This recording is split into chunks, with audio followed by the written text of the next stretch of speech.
Hi everyone, this is Maria Santacruz, and we are continuing our Journey Through Your Premium Starter Kit series. Today I'm going to talk about our Stress Away oil. It is a blend containing 6 single essential oils.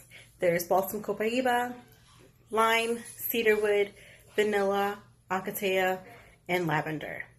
It was one of my favorite oils when I first got my premium starter kit. I love the way the smell is. I love that smell of vanilla and that hint of lime. So it smells really great. I had immediately put the attachment under the fitment. So, because I like to roll it. So I like to roll it on my wrists, roll it on my chest because I really like to inhale it. It smells really great.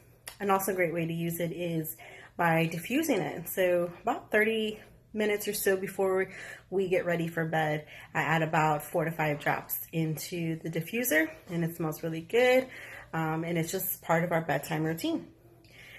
So I would definitely recommend getting the bigger bottle and just really enjoying it. So I hope that you are enjoying your premium starter kit and enjoying these videos, and have a wonderful night. Thanks. Bye-bye.